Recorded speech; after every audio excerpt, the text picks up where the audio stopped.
My name is Kelsey Monroe. I'm 25. And if you had asked me yesterday morning how my life was going, I would have said the usual. A little stressed, a little tired, but happy. Happy because I thought I knew who I was building a future with. Ethan Ward and I had been together for 2 years, living together for the last 8 months. 8 months of sharing grocery lists, laundry days, quiet Sundays, and the illusion of stability I clung to like a warm blanket. I covered most of the bills, my apartment, my utilities, but I didn't mind. I have a stable job as a software developer. Ethan was still working his way up in marketing at his company, and I believed that relationships meant supporting each other. He used to call me his constant. I used to think that was romantic. Later, I'd learn he meant something entirely different. For the last few weeks, Ethan had been off. That's the best word for it. Distance wrapped around him like a fog. He guarded his phone like a state secret. He worked late a lot, later than usual, later than necessary, later than believable. I knew the classic signs. Anyone who has been in love knows them instinctively. The heaviness in your chest, the nagging suspicion you smother with excuses, the uncomfortable truth you pretend not to see. But I wanted to trust him. Or maybe I wanted to trust myself, the version of me that swore she wasn't foolish enough to be blindsided again. Yesterday evening started like any other. I was in the kitchen chopping garlic, letting the smell fill the apartment the way Ethan always loved. I had planned a simple pasta dish. Easy, comforting, familiar. At 6 p.m., my phone buzzed. It was Ethan. The preview alone made my stomach drop before I even opened it. Kelsey, I'll be staying at Lila's tonight. Don't wait up. Lila, his coworker, his friend. The woman he swore was like a sister to him. I stood there, my fingers still curled around the knife handle, garlic clinging to my fingertips, pulse roaring in my ears like a distant storm. I reread the message twice, then a third time. The words didn't change. I didn't ask questions. I didn't demand explanations. I didn't beg. I simply texted back, "Thanks for letting me know." A beat later, "You've made your choice. Have a good night." I don't know what he expected. Rage? Jealousy? A fight? Ethan loved emotional theatrics. He fed on reaction. Silence was my rebellion. He sent 3 follow-up messages within minutes. "Kels, don't be dramatic. We're working on a project. You're being weird. Just respond." I didn't. Instead, something in me shifted, a quiet, icy clarity I didn't know I had. 1 minute, I was stirring garlic and olive oil. The next, I was staring at the man I loved through the lens of truth. He didn't respect me. And deep down, I had known for a while. I turned off the stove, set the pan aside, and walked straight into our bedroom. I didn't cry. I didn't scream. I didn't even hesitate. I started packing. Every t-shirt, every sock, every cologne bottle that wasn't mine. His expensive sneakers he never cleaned. His ring light, the one he used for self-improvement content, he never finished filming. His keyboard, the one I bought him for his birthday. His jackets, his chargers, his grooming kit, everything. It was methodical. It was calm. It was the most peaceful I had felt in weeks. Maybe because deep down I wasn't mourning a loss. I was correcting a mistake. By 9:45 p.m., I had filled 8 large boxes and 2 suitcases. I packed neatly, respectfully, even carefully. I am not a destroyer by nature. I simply return what no longer belongs. At 10 o'clock, I loaded everything into my car. At 10:15, I typed Lila's address into Google Maps, the one Ethan had given me last month when he forgot something at her place. 20 minutes later, I stood outside her apartment building, and through the door I could hear it. Music, laughter, voices, light, lively, familiar. Not the soundtrack of a late-night work session. Someone exiting the building held the door open for me. I thanked them softly, stepped inside, and climbed the stairs to the 3rd floor. I stacked everything neatly at Lila's door, box by box, suitcase by suitcase. 8 boxes, 2 suitcases, 1 quiet truth. When I finished, I placed a note on the top box. Ethan's belongings, as requested. He said he'd be staying here. Take care. Kelsey. I took a photo, not for spite, not for bragging rights, but for protection. Then I walked out into the cool night air, my breath steady, my steps light. On the drive home, I felt weightless, as if the apartment itself had been pressing on my chest, and I hadn't noticed until it was gone. I parked, walked up to my door, and called a 24-hour locksmith. $180, worth every cent. By 11:30 p.m., Ethan no longer had a key. By 11:45, I had changed the digital lock code, then I removed him from my Netflix account, my Spotify family plan, my shared ride app, and most importantly, the emergency credit card I once gave him just in case. Just in case turned out to be a daily latte habit he never admitted. Then I went back to the pasta I abandoned earlier, reheated the sauce, poured myself a glass of wine, and sat down on the couch. Peace tasted like garlic, basil, and indifference. At 11:52 p.m., the first call came. Then another and another. I put my phone on silent and pressed play on the movie I'd been meaning to watch for weeks. By 12:30 a.m., someone was pounding on my front door, loud, relentless fists demanding attention. Ethan. Kelsey, open up! This isn't funny! I stayed on the couch, blanket over my legs, eyes on the screen. Then a text. Kelsey, open the damn door. We need to talk. I sent one single message back. You chose to stay at Lila's tonight. I helped you move. Please stop waking the neighbors. He called 83 times in the next hour. By 3 o'clock a.m., he started calling from numbers I didn't recognize. One finally broke through my discipline, not because I wanted to hear him, but because it came from a contact named Mia, a mutual friend. My stomach tightened. I answered, but it wasn't Mia. It was Ethan, breathless, furious, desperate.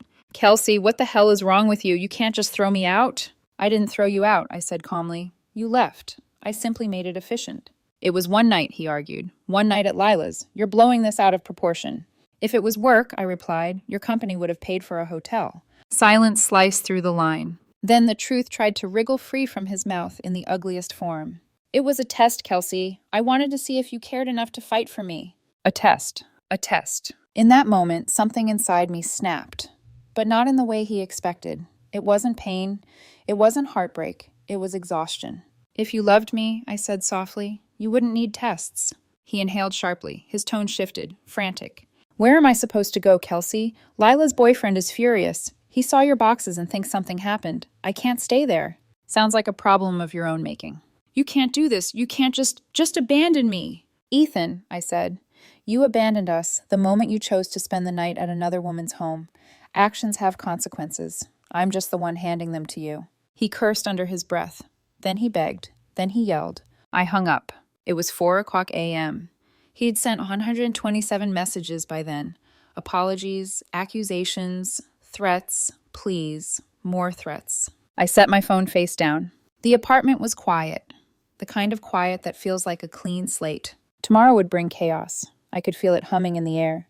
But tonight, by the time the sun slipped through my blinds the next morning, the chaos had already begun. I hadn't slept much, but not from heartbreak, from adrenaline, from the clarity that comes only after the moment you finally stop lying to yourself. At 7:58 a.m., my phone buzzed with a call from my landlord, Mr. Halverson. Kelsey? Good morning. Sorry to bother you early, but... His tone told me everything. Let me guess, I said, rubbing my temple. Ethan's at your office demanding a key? A surprised laugh escaped him. So you already know. Then his voice lowered. He's very insistent. Says there must be some mistake with the locks. I breathed in slowly. There's no mistake. Ethan doesn't live here anymore. He says he's on the lease. He's not, never has been. There was shuffling on the other end, probably papers. Yes, I see your original lease now. You're the sole tenant. Pause. Want me to tell him to leave? Please, and thank you. He chuckled softly. Roger that, I'll handle it. Click. I stared at the quiet apartment for a moment. The same walls, same windows, same couch. And yet the air felt different, lighter, honest. Then came the real storm. 8:27 a.m. The flying monkeys arrive. Ethan's mother, Darlene, called. I didn't need to answer to know exactly what was coming, but politeness got the better of me. How dare you throw my son out onto the street, she hissed before I could greet her. There it was. Good morning, Darlene. Don't you good morning me. Ethan told me everything.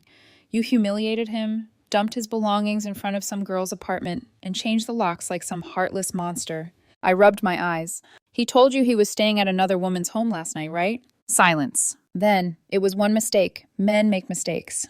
He didn't make a mistake, I corrected gently. He made a choice. You're legally obligated to give him 30 days' notice. I almost laughed. Almost. He never paid rent. He's not on the lease. He was a guest. Then you still owe him support while he gets back on his feet. Ah, there it was. The fantasy world. No, Darlene, I said calmly. I don't owe Ethan anything. Her voice cracked into shrill desperation. He loved you. He loved my home, I said, and my money. She gasped like I'd slapped her. I didn't bother continuing. When someone is determined to rewrite reality, you're only wasting breath trying to correct it. I hung up. 3 minutes later, my phone buzzed again. 9:02 a.m.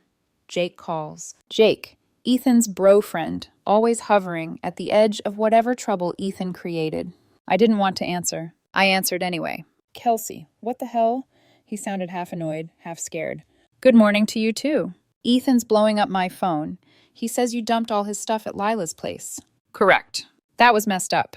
I let out a breath. What was messed up, Jake, was Ethan choosing to spend the night at another woman's place and expecting me to tolerate it. He exhaled, long, heavy. Look, he told me it wasn't like that. Then you won't mind if I forward you the screenshots, I said lightly. Silence, I continued. The ones where he messages Lila at midnight, calling her babe and telling her he's excited to finally talk without me around. More silence, then. Kelsey, I didn't know. Not your fault. But Lila's boyfriend saw the boxes. He freaked out, thought something was going on. Something was going on, Jake. He inhaled sharply through his teeth. Look, are you going to let Ethan come back? No. Well, he doesn't want his stuff here. Lila won't let him keep anything. I shrugged, unseen.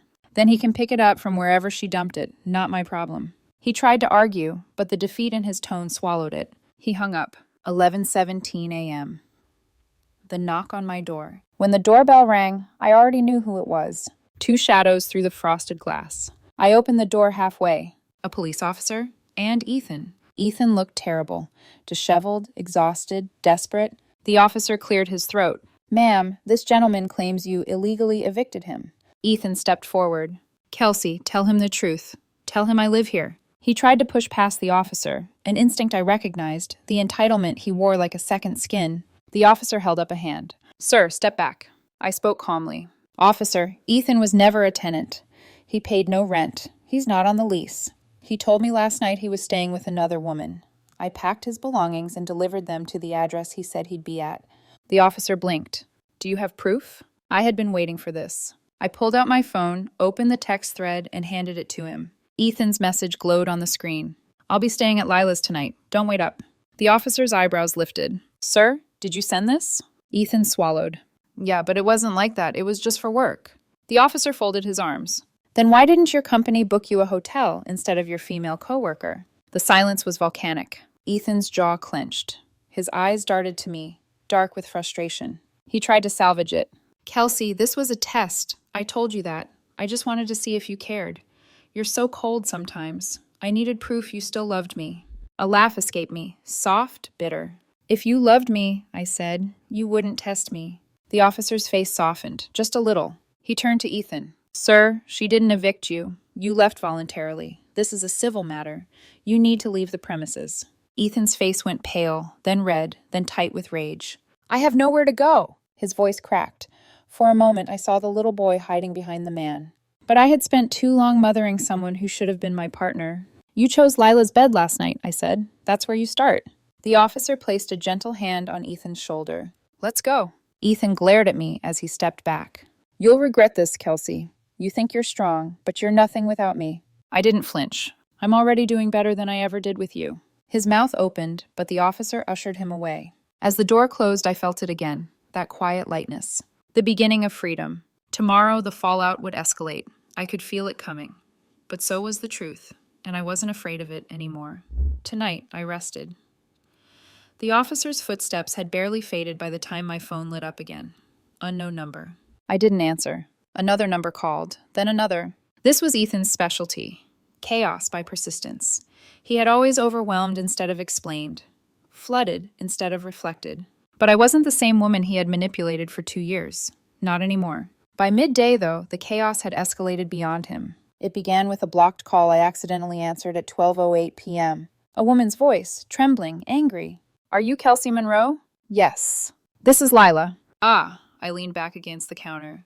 Hello, Lila. She exhaled sharply, like she had been holding her breath for hours. You need to come get Ethan's crap out of my hallway. I blinked. Excuse me. Lila, what do you mean your hallway? Her voice cracked. It's blocking my door. My boyfriend came home, saw all the boxes, and he thinks I'm cheating.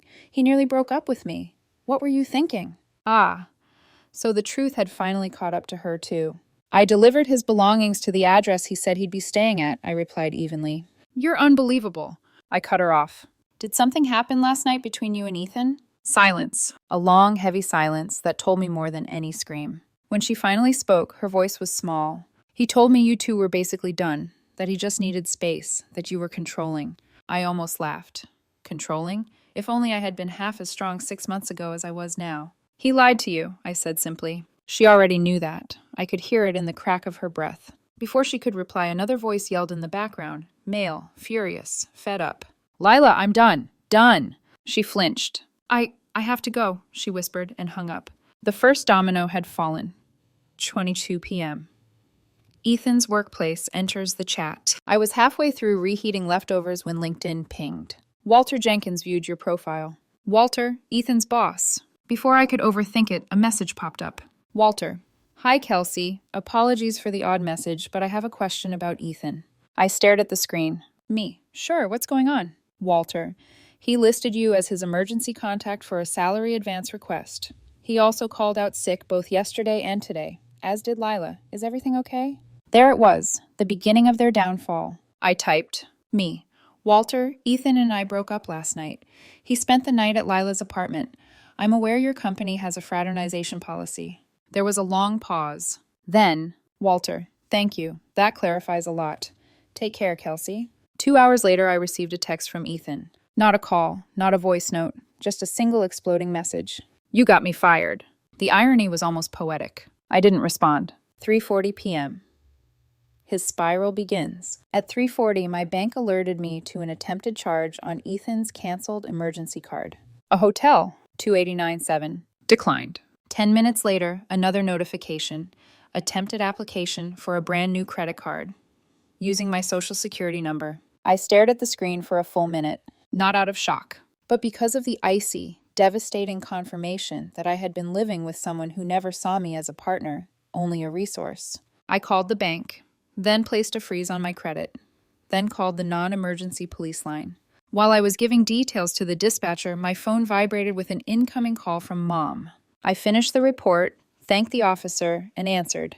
Hi, Mom. Her tone was calm, too calm. Sweetheart, Ethan called me. Of course he did. Let me guess, I sighed. He said I made him homeless. Yes. I waited. Then she added, Good. I blinked. Good? She snorted. Kelsey, your father and I were taking bets on how long you'd tolerate that man. It startled a laugh out of me. You could have warned me. Would you have listened? I paused. No. Exactly. I shook my head. My mom was a hurricane disguised as a grandmotherly woman, but she was rarely wrong. Then she added, By the way, Ethan asked me for money. I froze. He what? Said you owed him 3 months of support to get back on his feet. I hung up. I pressed a hand to my forehead. Mom, thank you. Sweetheart, you deserve better. Go get some rest. I hung up with a strange mixture of gratitude and disbelief. But the universe wasn't done with me yet. 5:11 p.m. Sabrina, the ex-girlfriend, re-enters the story. A notification popped up. New message request, Sabrina Hill, Ethan's ex. My eyes narrowed. I opened it. Sabrina, hey, I heard about what happened. Can we talk? I think you deserve to know the truth. The truth. Something in my chest tightened. I agreed to meet her at a small cafe near my place. When I walked in, she was already there, nervous, fidgeting, her latte untouched. She stood, I sat. She didn't dance around it. Kelsey, Ethan used you. I exhaled slowly. Yeah, I'm starting to realize that. But Sabrina shook her head fiercely. No, not like you think. She slid her phone across the table. A group chat, Ethan in the center of it. Message after message. Kelsey is my safety net. She pays everything. I'm not leaving until I get something better. She's basically a starter girlfriend. Lila's the real deal. Once I get the promotion, I'm done with Kelsey. My stomach twisted. Sabrina's voice barely rose above a whisper. He told everyone you were desperate, that you'd never leave him. I swallowed hard. Why are you telling me this? Her eyes softened. Because someone should have warned me when I was in your place. I looked at her, really looked at her. She wasn't my enemy. She was a survivor from the same storm. We talked for nearly an hour about his patterns, his manipulation, his need for validation, his obsession with always having a backup plan. When we finally stood to leave, she touched my arm gently. You're not weak, she said. He just chose you because you're strong. People like him need someone stronger than they are to feed off of.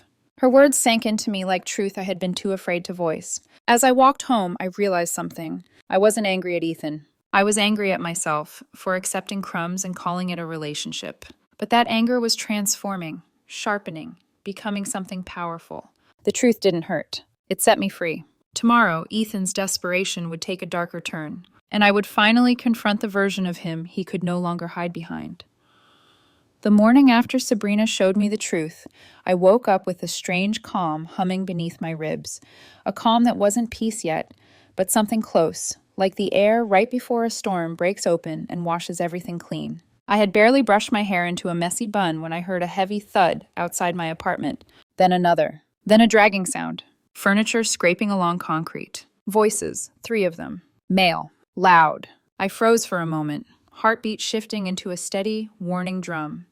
Then I moved silently toward the front window and peeked through the edge of the curtain. My patio chairs, were being lifted into the back of a U-Haul truck parked directly in front of my unit. And directing the whole operation was Ethan. He was standing there like a foreman, arms waving, barking orders at 2 men I'd never seen before. Thick-shouldered, impatient, irritated.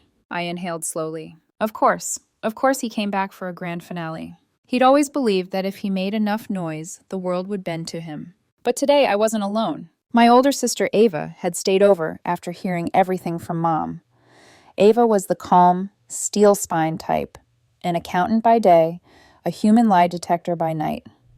And sitting at my kitchen counter was my friend Marcus, an off-duty cop who dropped by with breakfast and support.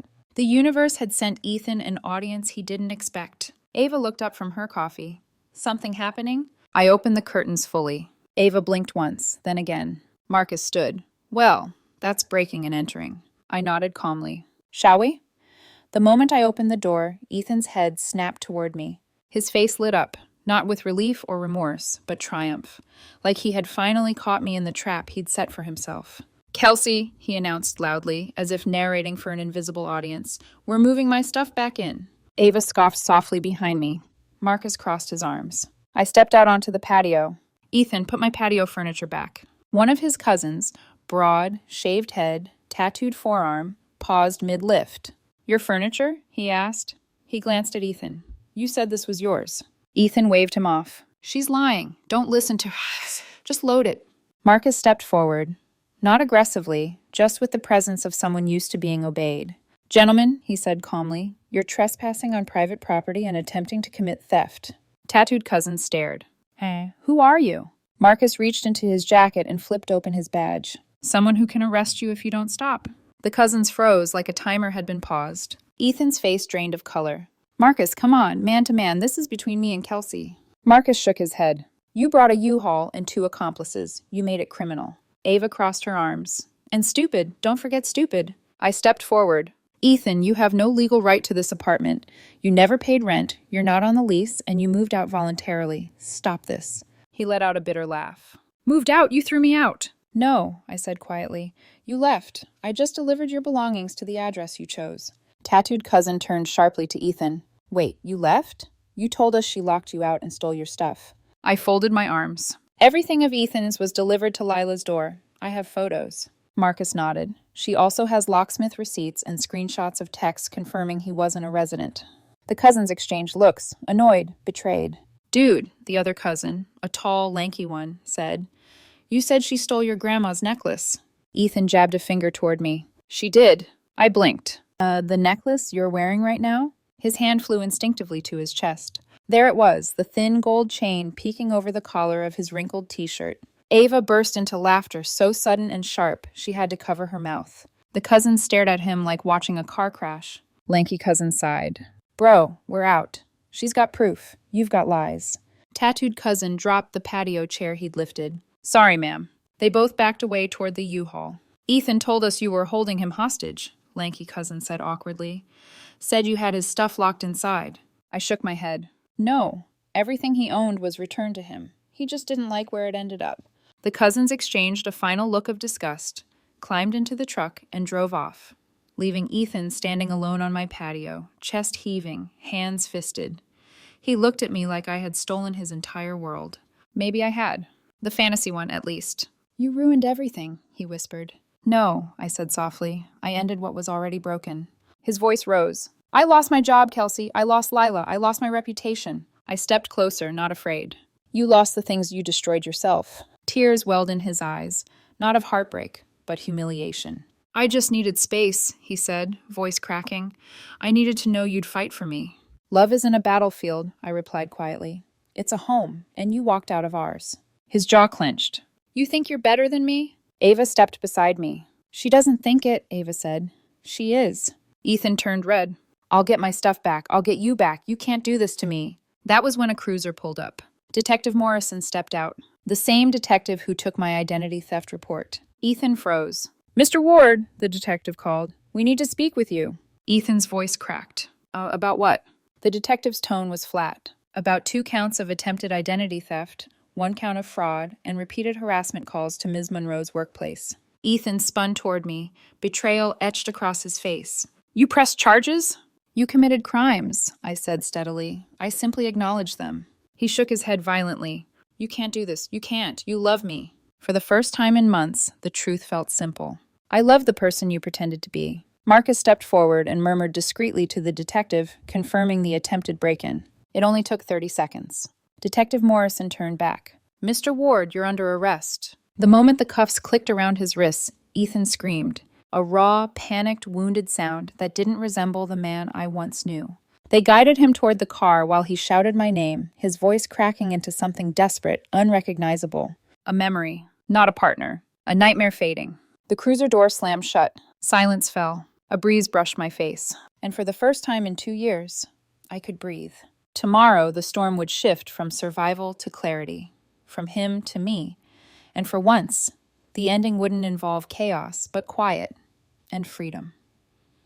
After Ethan's arrest, the world didn't explode like I once feared. It softened. It quieted. It exhaled. For the first time in years, my apartment felt like mine, not a place I maintained for someone else, not a refuge I shared with a storm, but a home I had built for myself. I didn't realize how much noise Ethan had brought into my life until he was gone. The checking, the policing, the manipulation disguised as love, the constant emotional debris he scattered everywhere he went. When silence finally settled, it wasn't empty. It was healing. In the days following his arrest, I half expected more chaos. Another barrage of calls, another attempt to guilt me, another knock on my door. Instead, there was stillness. My phone stayed quiet except for messages from friends checking on me, and my mom's daily, just making sure you're alive, sweetheart. Her way of worrying was wrapped in sarcasm, but it was the warmest sarcasm I knew. Ava spent 2 nights with me, just so I didn't wake up alone in the first stretch of peace. On the second night, she said, I don't think you miss him. I thought about it, then nodded. I missed the version I thought he was, not the one he turned out to be. Ava exhaled, like that was the answer she hoped I'd reach. Good, because you're finally seeing clearly. She left a day later, after rearranging my pantry without asking, a love language in her mind. 3 days later, Detective Morrison called. His voice was calm, professional. Ms. Monroe, just updating you. Mr. Ward was arraigned this morning. Bail was set at $5,000. He's been ordered to stay away from you. I thanked him. I didn't ask if Ethan made bail. I didn't want to know. But the detective added, quietly, almost kindly, you did the right thing. I believed him. For the first time, I truly believed him. His mother, Darlene, called that afternoon. I hesitated before answering, but some part of me needed that final thread cut. She didn't scream this time. Her voice was thin, unsteady. Kelsey, please, he's my son.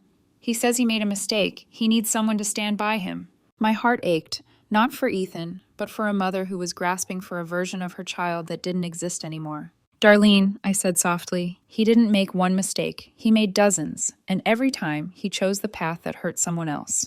She sniffed.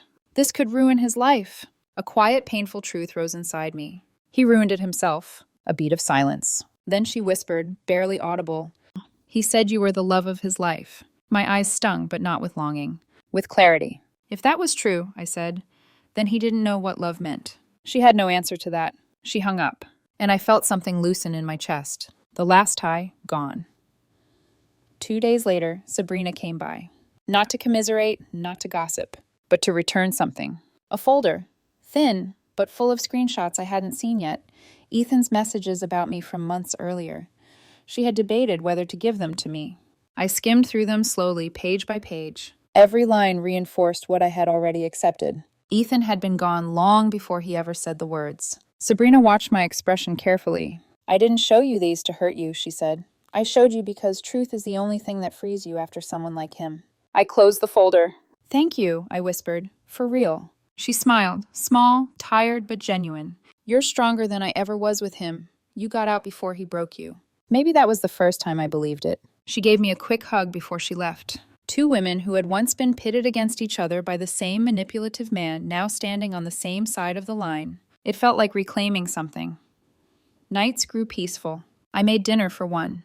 I watched movies without pausing for arguments. I slept deeply. No buzzing phone, no creaking footsteps, no tension waiting to snap. I reclaimed my space, my routines, my life. I even put a houseplant by the window, something Ethan always hated because plants don't do anything. But it thrived in the sunlight, just like everything else he once tried to dim. Every morning I woke up to quiet, and the quiet felt like freedom. It came 2 weeks after the arrest, a number I didn't recognize, short, desperate, predictable. From Ethan, you'll never find anyone who loves you like I did. For a moment, I let myself feel the old wound, the one where I once thought love meant endurance, fixing, forgiving too much. Then I smiled, a small, peaceful smile, and typed back, I hope not, then blocked the number. Not out of anger, out of closure. People always assume freedom feels like fireworks. But for me, it felt like a warm mug of tea, a clean apartment, a quiet morning, a bed with no tension on the other side. Maybe one day I'll date again. Maybe not. The story isn't about finding someone new. It's about finding myself again. About realizing love isn't supposed to feel like walking on glass. It's not a test, not a battlefield, not a game someone wins because the other person is too exhausted to keep trying. Love is respect. Love is steady. Love is a home, not a hostage situation. And now I finally have that home, just with me.